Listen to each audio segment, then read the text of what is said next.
고등학교 1학년 여러분 안녕하세요. 네, 오늘은 제가 저희 학교에 있는 스튜디오에서 영상을 좀 촬영해 보고 있습니다. 한 학기 내내 제가 교실에서만 촬영을 했었는데요. 이렇게 좋은 스튜디오가 있어서 오늘 한번 좀 활용해 보려고 합니다. 마지막이라서 조금 아쉽긴 한데 오늘은 좀 편안하게 수업을 들어도 되는 부분이라서 판서할 게 별로 없어요. 그래서 제가 여기서 좀 촬영을 하고요. 주로 영상을 좀 많이 보여드리면서 편안하게 수업 들으시면 될 것 같습니다. 여러분, 이제 시험, 중간고사 전 마지막 시간인 것 같아요. 독립운동의 역사에 거의 막바지로 가고 있습니다. 그동안 많이 어려우셨죠?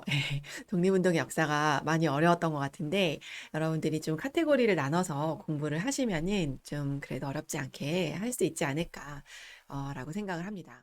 네, 제가 이제 이렇게 PPT를 좀 띄워서 오늘은 PPT를 가지고 수업을 하도록 하겠습니다. 여러분, 저 여태까지 배운 내용들은 크게 민족운동이라고 설명을 할 수 있습니다. 민족운동이라는 것은 민족의 독립을 위해서 노력했던 모든 운동을 다 통칭하는 이야기입니다. 그래서 민족운동은 곧 독립운동이다라고도 얘기할 수 있을 것 같아요. 물론 꼭 독립을 추구하지 않았던 운동들도 민족운동에 들어가서 저희가 배우고 있거든요. 여태까지 했던 내용들을 좀 다시 한번 되새김질 한번 해보면은 우리가 3.1운동 이후에 되게 다양한 운동의 양상들이 펼쳐지게 되는데요. 무장 독립운동을 하자, 독립군을 만들자, 이런 운동도 있었고, 의열투쟁으로 하자라는 운동도 있었고요. 또 실력 양성운동, 쟁의, 학생운동, 그 다음에 민족 유일당 운동까지 되게 다양한 운동이 펼쳐지게 됩니다. 이들은 굉장히 그 투쟁적으로 가서 좀 폭력적인 방법을 이제 동반하는 경우도 있었고요. 그렇지 않고 좀 합법적인 공간 안에서 좀 부드럽게 하는 운동들도 있었죠. 그래서 여러분들이 이것들이 어떤 운동이었는지를 좀 정리하는 것이 바로 이번 시험 기간 동안에 이번 중간고사 범위에서 해야 될 중요한 부분이 아닐까라고 생각을 합니다. 자, 이제 얼마 남지 않았어요. 저희가 두 가지 정도를 좀 더 해보려고 하거든요. 바로 이런 내용을 가지고 한번 좀 해보려고 합니다. 첫 번째는 사회적인 차별을 어떻게 철폐하려고 노력을 했는가라는 게 우리가 첫 번째 오늘 할 내용인데요. 사회적으로 차별받던 사람들의 이야기겠죠. 첫 번째는 여성운동, 두 번째는 어린이들의 운동, 소년운동, 어린이들을 위한 운동, 세 번째는 차별받았던 백정들이 했던 운동을 이렇게 간단하게 제가 설명을 해드리려고 합니다. 두 번째로 해야 될 거는 무엇이냐면, 어, 우리의 민족 문화, 민족 정신을 말살하려고 했기 때문에 이 민족 문화를 수호하기 위해서 어떤 운동을 했는가, 이것이 우리가 오늘 볼 두 번째 내용입니다. 그 중에서도 저희는 역사 운동에 좀 더 포커스를 맞춰서 설명을 드릴 거고요. 그 외에도 국어 운동, 종교 운동, 교육과 언론 운동, 이런 식으로 간단하게 살펴보는 걸로 오늘 수업을 마무리하도록 하겠습니다. 어, 첫 번째 저희가 해야 될 부분은 사회적인 차별을 철폐하려는 운동 중에 여성 운동입니다.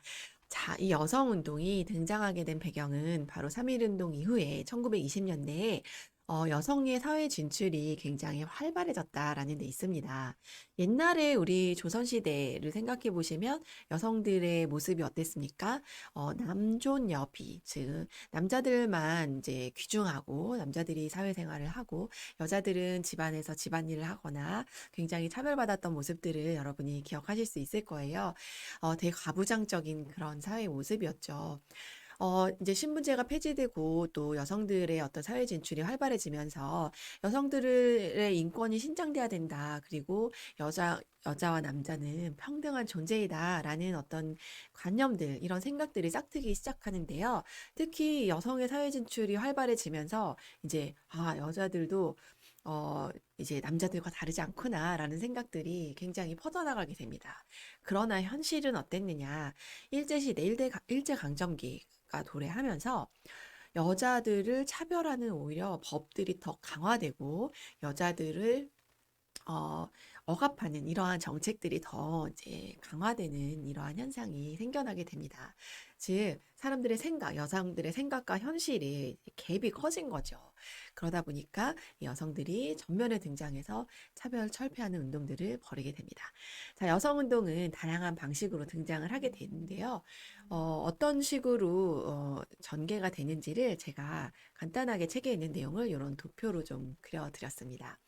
자, 이 도표를 좀 보면서 설명을 드릴게요. 자, 여성 운동은 여성 인권과 양성 평등을 굉장히 중요하게 생각을 합니다. 그래서 여성 운동의 핵심은 여성 인권을 이렇게 신장하려고 하는 것, 그 다음에 양성 평등을 강조하는 쪽, 이렇게 전개가 된다고 보시면 될 것 같아요. 자, 여성 운동을 열심히 했던 사람들은 주로 계몽 운동을 많이 했겠죠. 모든 여자들이 다 이런 생각을 갖고 있는 게 아니기 때문에 아마도 계몽 운동을 중요시하는 사람들이 많았을 거예요. 좀 자유주의적인 분위기, 이런 것들에 힘입어서 민족주의 계열의 많은 독립운동가들, 민족주의 계열의 민족운동가들이 계몽운동을 펼치게 됩니다. 그런데 이 당시에 여러분들 기억해야 될 게 무엇이었습니까? 바로 사회주의 사상의 영향력이죠. 1920년대 하면 국내에 사회주의 계열이 많이 등장하게 되면서 여성운동에도 바로 이 사회주의는요, 좀 약자들이 그 약자의 어떤 처지에서 해방되는 것, 이것을 이제 추구하기 때문에 바로 여성 해방도 함께 이야기하게 됩니다. 제가 설명을 많이 드렸기 때문에 이게 이해하는 게 어렵지 않을 거라고 생각이 돼요. 자, 이렇게 민족주의 계열에서 하는 운동과 사회주의 계열에서 하는 운동은 방향성이 좀 다르죠.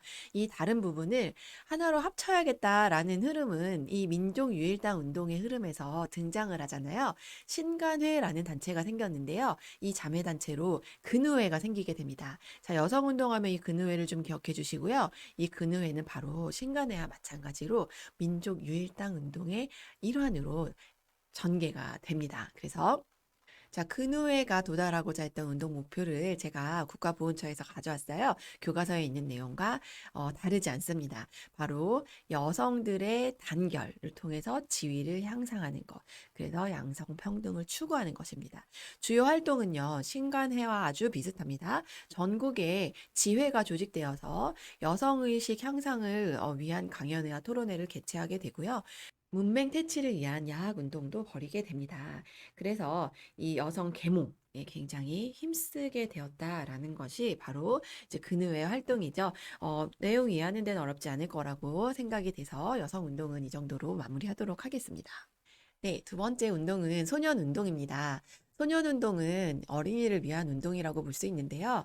이 당시에는 어린이라는 단어가 없었어요. 어린이의 개념도 없었죠. 이 당시에 어린이 입지는 뭐 그냥 집에서 일해줄 사람이죠. 농사 지을 사람, 노동 현장에서 일해줄 사람이죠. 우리 집에 일 한 명 더 해줄 사람 필요했다. 그래서 아이를 낳는다. 이런 의미 정도였다고 생각이 되는데요. 그래서 이 어린이들은 굉장히 노동 현장에서 또는 농사 현장에서 굉장히 저임금으로 많은 시간의 노동을 착취당하게 되는 모습을 볼 수가 있었습니다. 말하자면 사회적 약자에 해당했던 것이죠. 자, 어린이를 위한 운동을 처음 벌였던 것은 종교단체였습니다. 천도교라는 종교단체고요. 천도교는 동학에서부터 흘러나옵니다. 동학은 인내천 사상 기억이 나시나요? 모든 사람들은 평등하다. 어린이도 마찬가지죠. 이 천도교를 창시했던 사람은 손병희고요. 이 손병희의 사위가 되는 사람이 방정환이라는 사람입니다. 여러분은 방정환이라는 사람 들어보셨죠? 바로 어린이날을 제정하고 어린이를 위해서 평생 노력했던 사람입니다. 자, 이 방정환은 제가 영상으로 좀 보여드릴 거고요. 이 어린이날을 제정하고 이 어린이라는 잡지를 만들고 어린이를 위해서 어린이는 학교를 다녀야 된다. 공부를 해야 된다. 어린이는 마음껏 꿈을 펼칠 수 있도록 놀아야 한다. 이러한 이제 얘기들을 하게 되는데요. 이 소년운동단체는 이후에 좀 항일투쟁의 모습을 띠게 됩니다. 천도교라는 종교 단체가 좀 그런 모습을 갖고 있거든요. 그래서 일본은 이 소년운동을 항일운동으로 취급하여서 탄압하기도 하죠. 방정환에 대한 이제 이야기를 저희가 영상으로 좀 보고 다시 돌아오도록 하겠습니다. 자, 사회적 차별을 철폐하기 위한 운동 세 번째입니다. 바로 형평운동이라는 이름이 붙어 있는 운동입니다.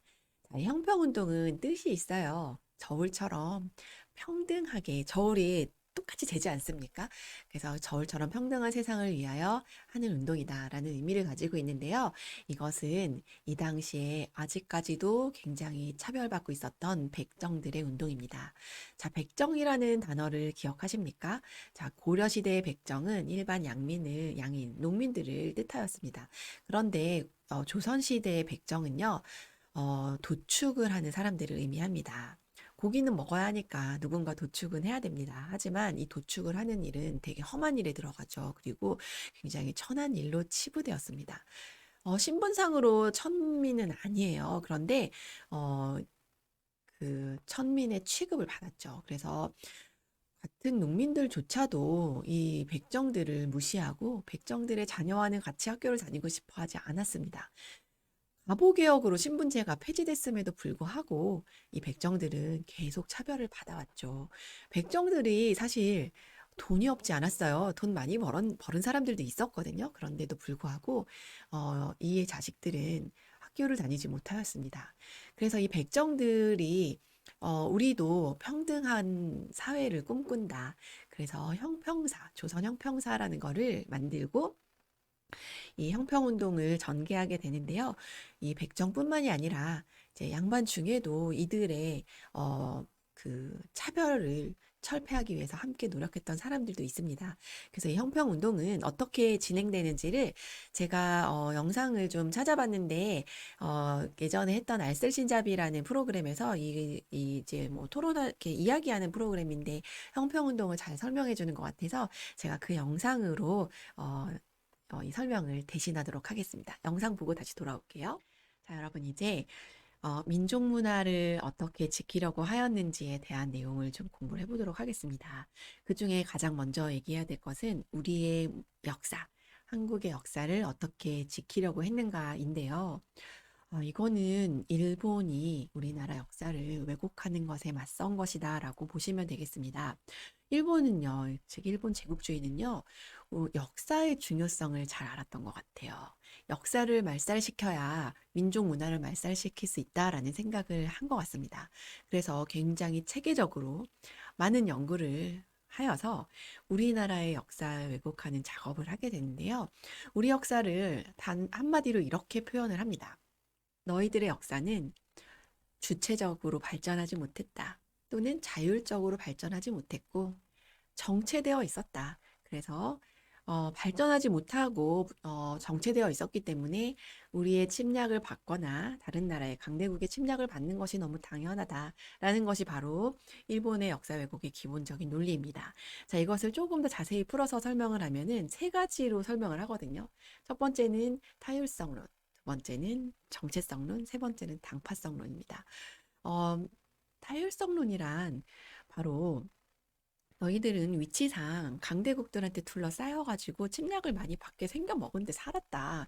그래서 예로부터 대륙의 침략을 많이 받았죠. 뭐 몽골의 침입이라든지 또는 뭐 청나라의 침입이라든지 이렇게 침략을 항상 받아왔다. 대륙의 침입. 그 다음에 해양 세력의 침입도 받을 수밖에 없다. 그래서 임진왜란이라든지 이렇게 양쪽에서 뭐 진짜 샌드백이 되어 있었던 거죠. 그러니 너희들은 주체적으로 발전할 수가 없었던 거 아니냐. 그러니까 그냥 그게 너희들의 운명이다라는 것이죠. 오늘날도 우리가 이런 얘기들을 가끔 종종 합니다. 우리는 강대국들에 둘러싸여 있어서 그들의 눈치를 볼 수밖에 없다라는 것은 어떻게 보면 이러한 식민사관의 연장선일 수 있다라는 것을 좀 기억해 주셨으면 좋겠어요. 이 정체성론은 조금 어려운 개념이라서 제가 설명을 좀 해드려야 될 것 같아요. 어, 이거는 이제 마르크스라는 사람이 유물사관을 이제 바탕으로 하는 건데요. 세계사는 좀 보편적인 발전 법칙을 따른다라고 얘기를 합니다. 역사가 발전하는데 어떤 보편적인 법칙이 있대요. 처음에 어떻게 시작이 되냐면 고대 사회에서 시작이 되는데 고대 사회는 노예제 사회입니다. 그래서 사람이 생산의 어떤 기본 수단이 되는 이런 사회라고 얘기를 합니다. 그런데 이 고대 사회는 발전하게 돼 있어요. 중세 사회로. 중세 사회는 봉건제 사회라고 하고요. 바로 토지를 기본 어떤 생산 수단으로 하고 있는 그런 사회입니다. 다 토지가 이제 기본이 되는 사회를 중세 사회라고 하는데요. 이때는 이제 봉건제도라는 특징이 나타나야 된다라는 건데요. 바로 유럽의 많은 지역에서 봉건제 사회가 등장을 했어요. 그리고 일본이 바로 봉건제 사회였습니다. 부사들이 이제 지배했던 그 사회는 봉건제 사회라고 얘기를 해서 일본은 우리도 유럽과 똑같은 봉건제 사회가 있었다라고 주장을 하면서 이제 으쓱으쓱한 거죠. 자, 그 다음에 이 봉건제 사회가 더 발전을 하게 돼요. 그러면 근대 자본주의 사회가 됩니다. 이 자본주의 사회는요, 바로 자본이 핵심 이제 생산 수단이 되는 사회가 되겠고요. 바로 오늘날과 같은 발전을 이루는 사회, 바로 근대 사회의 핵심 요소다라고 얘기를 하고 있죠. 일본은 바로 이 단계를 다 거쳐왔기 때문에 지금 굉장히 발전한 나라가 되어 있었는데, 조선이라는, 그러니까 니네 나라를 한번 봤더니 아주 예전에 머물러 있더라. 조선 사회는 고대 노예제 사회에 머물러 있더라. 중세 봉건제 사회가 오지 못하였었더라. 그래서 너희들은 아주 옛날 사회에 머물러 있었는데 우리가 와서 너희들을 좀 발전시키고 주고 있는 거다. 그러니까 고마워야 되지 않겠니? 라고 얘기하고 있는 게 바로 정체성론의 핵심입니다. 이해가 되시나요? 네. 자, 당파성론은 어렵지 않을 것 같아요. 여러분 붕당 정치를 배웠으니까요. 바로 이 붕당을 얘기하는 겁니다. 너네들은 옛날부터 맨날 패거리를 나눠갖고 싸웠어. 뭐 이게 보통 싸움 박질이니 이게 지금 상대방을 거의 뭐 그냥 죽이고 우리 당만 남아 있어야 되고 결국은 우리 당파 싸움이라는 표현을 하게 되는데요.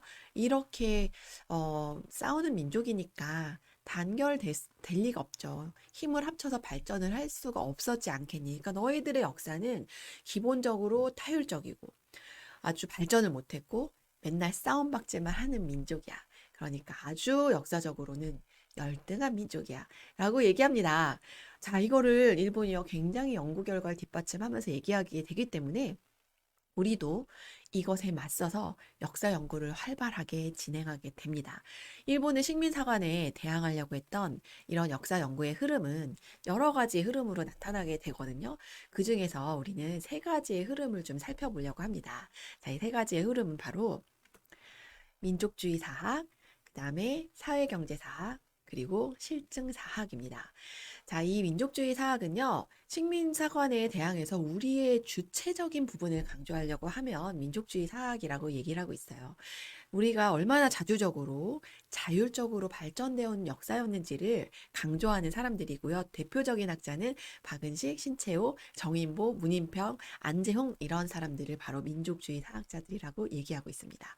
두 번째로 사회경제 사학은요, 좀 전에 제가 설명했던 어려운 개념이었던 정체성론 있잖아요. 역사는 보편적인 발전 법칙에 따라서 발전하는데, 우리의 역사도 이 보편적인 발전 법칙을 따르고 있다라고 얘기하는 것이 바로 사회경제 사학이고요. 이거에 굉장히 헌신했던 사람이 바로 백남훈이라는 사람입니다. 그래서 제가 이 위에 지금 민족주의 사학자 중에 박은식, 그 다음에 신채호, 그리고 이 사회경제사학의 백남훈에 대해서는 조금 더 자세하게 설명을 하려고 해요. 그리고 실증사학은 우리도 객관적인 연구 방법으로 연구를 하자. 사료를 통해서 객관적으로 증명할 수 있는 부분에 연구를 하자라고 하는 것이 바로 실증사학의 한 흐름이고요. 진단학회라는 학회를 창립해서 이런 실증사학의 연구도 많이 하게 되었다. 이렇게 알아두시면 될 것 같아요. 제가 지금 다운표 처리한 부분은 박은식이 한 유명한 얘기입니다. 박은식은 이렇게 얘기했어요. 나라는 멸망할 수 있으나 그 역사는 결코 없어질 수 없다. 나라가 형체라면 역사는 정신이다. 라고 얘기를 합니다. 나라를 잃었죠. 저희가 지금 형체가 없어졌습니다. 하지만 우리의 정신은 사라지지 않았다. 역사를 잊지 않는 한 우리는 없어지지 않는 것이다. 라는 이야기가 되겠는데요. 저희 박은식부터 한번 좀 살펴보도록 할게요. 지금 제가 세 사람의 사진도 넣어놓고 이름도 넣어놓고 이분들이 쓴 책 이름도 각각 넣어두었습니다. 그리고 어떤 연구들을 했는지 어떤 주장을 했는지를 간단하게 정리했는데요. 여러분들도 이렇게 간단하게 기억하시면 될 것 같아요. 자, 박은식이 쓴 책은 한국통사, 한국독립운동지혈사라는 책이고요. 이 두 책은 다 현재 독립운동의 역사를 쓴 겁니다. 현재사를 쓴 거죠. 그 당시에. 그래서 일제의 침략과 민족의 독립운동을 정리해 둔 거고요. 박은식이 생각한 건 이것입니다. 지금 현재 일어나고 있는 일을 생생하게 기록하자. 이게 사료로서의 가치를 지니게 되지 않겠느냐. 그래서 한국통사라는 책이 나오는데요. 이게 당시에 이게 10년대에 나온 책이거든요. 그때는 이제 출판의 자유가 없었기 때문에 이게 이제 그 중국에서 출판이 되고요. 굉장히 많이 읽힌 책입니다.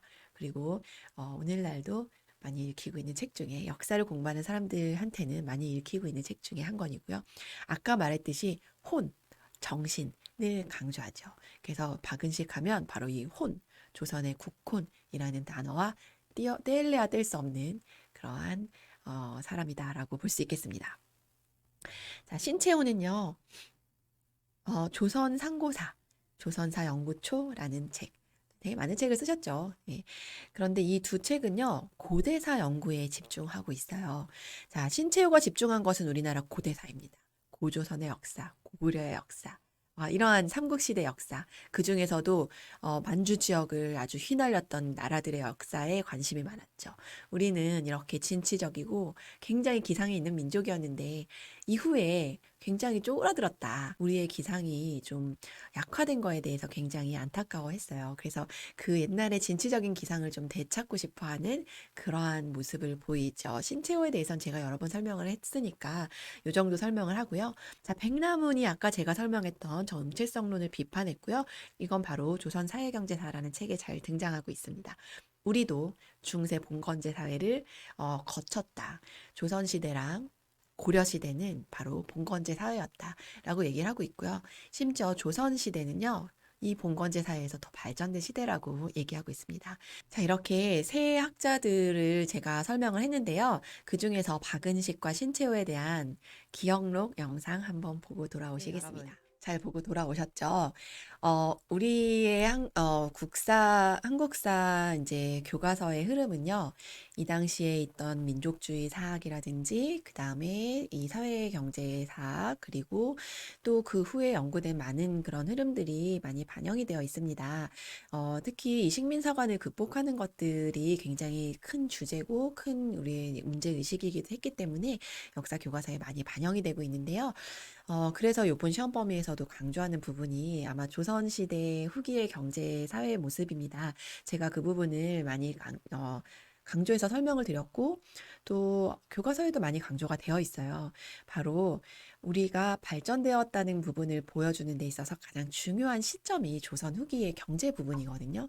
조선 후기의 경제는요, 굉장히 발전되어 있었고, 마치 자본주의 사회로 가려고 하는 흐름들을 보이고 있었어요. 그래서 이 부분을 왜 그렇게 자세히 디테일하게 배웠고, 그 당시에 시장 경제, 그리고 상품화폐 경제가 발달하고 있었다는 부분을 왜 강조했는지 여러분이 그 흐름을 좀 지금 배웠던 이 식민사관하고 정체성론, 이거에 우리가 대항하고 있다라는 것을 좀 기억해 주셨으면 좋겠습니다. 이제 나머지 운동들은 좀 간단히 보고 넘어가려고 하거든요. 그래서 이제 국어 운동부터 좀 살펴보도록 하겠습니다. 자, 이제 국어를 어떻게 수호하고자 했는가에 대한 내용을 좀 설명드리도록 하겠습니다. 자, 우리말을 지키려는 노력이다라고 보시면 될 것 같은데요. 이제 식민지가 시기가 좀 지나다 보니까요. 한글을 좀 많이, 한글이 잊혀지죠. 표준어, 어떤 것이었는지, 맞춤법, 도대체 어떻게 하는 것인지, 이런 것들이 좀 정리가 되지도 않았고, 좀 잊혀지기도 하고 있습니다. 그래서 이 조선어를 지키려는 사람들, 최현배, 이극로, 이런 사람들이 중심이 돼서 조선어 연구회를 만들게 되고요. 이들은 바로 표준어 또는 한글 맞춤법, 통일한, 이런 것들을 통해서 한글의 표준화에 굉장히 노력을 하려고 했던 사람들입니다. 이 조선어 연구회는요, 이후에 조선어 학회로 발전을 해서요, 우리말 큰 사전을 만들려고 했어요. 국어 사전이죠. 이거는 이제 굉장히 탄압을 받게 됩니다. 일제는 조선어 학회 사건을 조작을 해서 이들을 불법적인 독립운동 단체로 규정을 하고요.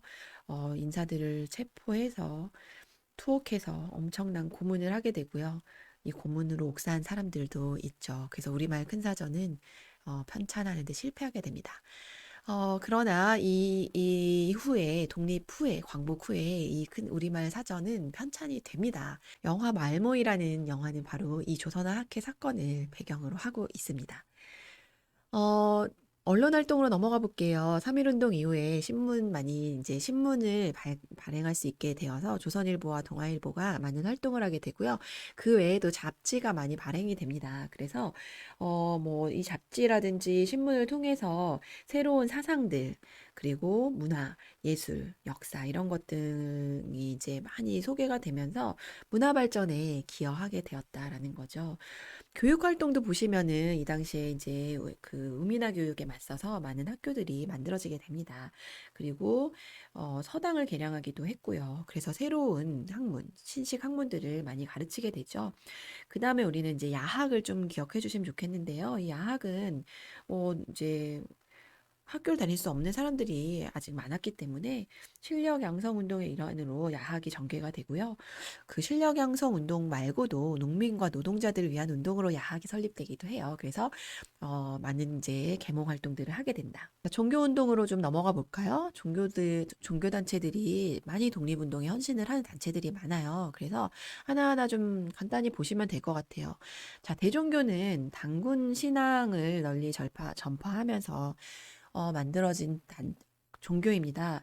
나철이라는 사람이 만들었다. 여러분이 지난 시험 범위에서도 아마 외웠을 거라고 생각이 되는데요.